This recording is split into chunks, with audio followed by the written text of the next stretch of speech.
Six things to know about Microsoft Zero Login Flaw. By the way, this is a big one, right? And Microsoft made us aware of this thing in August, and activity has picked up since Microsoft has released its patch. So this is one of the things that happens. So Microsoft says in August, hey, we've got this big flaw, and we're going to release a patch. So they release the patch. Well, when the patch is released, it sort of signals to people, hey, here's what we're actually patching in a system. So the hackers go to work. They get the patch. They know that you're not going to patch as quickly as they're going to look at the information. So they look at it and they say, oh, here's what this thing actually is about.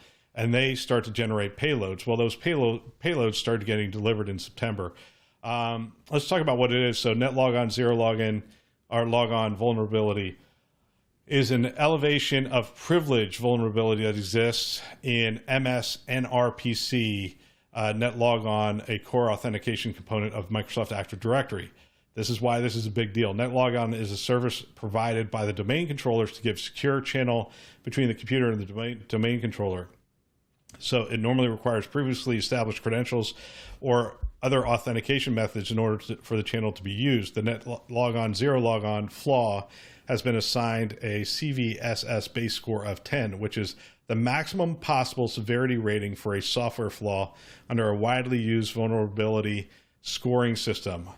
Why is there so much concern? The NetLogon Zero Logon flaw allows an unauthenticated attacker to use MS-NRPC, remote procedure call, to create a domain controller and gain full administrator access to Microsoft services. Okay, so that's domain level. That's domain level access at your domain controller, which means more than likely, depending on your architecture, it is going to be give them access to your entire network. So again, take a look at this. Keep a close eye on this, and let me tell you that the so what on this is pretty obvious. We were busy during COVID, but the cyber threats didn't stop, and they didn't stop advancing. And the main thing is vigilance is key. So you have to make sure everything is patched. Make sure remote workers aren't bringing in payloads, which can compromise your system, which is, by the way, the most used mechanism or attack mechanism at this point is to just deliver the payload through email.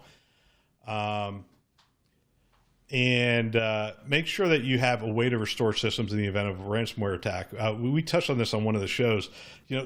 One of the first things they look for is your backup files. If they find your backup files, they will compromise your backup files first, and then they will lock down your stuff with ransomware. These people are smart.